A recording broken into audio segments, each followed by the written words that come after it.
holocaust to come out of his mouth, until his eyes soak his innocent cheekbones of a hurricane to calm this unnatural disaster in his breath. You can hear the whispers of apocalypse when he talks. There's self-affliction in his walk. He has nuclear arms for limbs waiting to detonate. There's an earthquake in his chest. No, a closed funeral casket. His chest is closed. He's a buried survivor. You do not bury survivors. He's the resurrection of a crucifix burning at the crossroad of life, and he is still aflamed, suffocated by his smile. All he wants to do is shout outside the pearly white gate of his teeth. Just for a moment, let him break the rigor mortis in his breath. Let this be more than just an act of catharsis. Let him be an eloquent speaking banshee screaming at the top of his lungs, drowning out silent metaphors, so you can see the allegory of his story is tattooed to my tongue.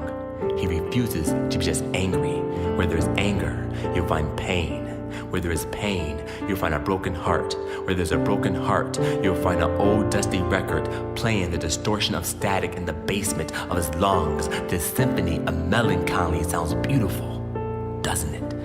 He has become the image of Jesus at the end of a kaleidoscope, reflecting broken pieces of hope through a stained glass window. It's hard to recognize him.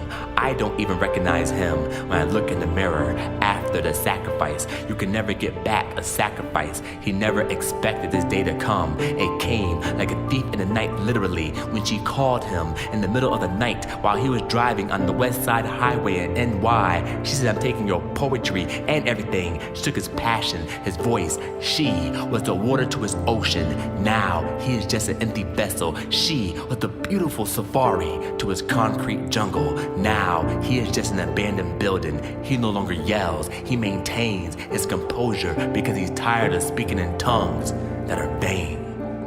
Words are a sacrifice. Once the sky dies and flies off the tip of your lips, you can never get it back.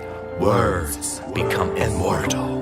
Now he forever resides in the window seat on the last red-eye flight of her saying, "I love you," taking off from the runway of her tongue. He is flying towards the sun to embrace Icarus's plight so he can scream on his way down, head first into ground zero, but his composure is stuck between life and death. A half-developed Polaroid, a cataclysmic asteroid frozen in mid-air before deep impact to his chest. He wishes there was laws against cardiac arrest. Now his composure rests in a post-trauma room, stretched on a cold gurney, waiting for the autopsy to see if they can find why his movements are dead. He stands still, erect like an Egyptian obelisk with hieroglyphs tattooed to his soul. Nobody understands why he's waiting to speak "I love you," waiting for someone to push the button that would detonate the nuclear arms he has for limbs so he can explode and give her a hug, waiting for the earthquake to move this heart of stone off his chest so he can resurrect the hallelujah in his poetry.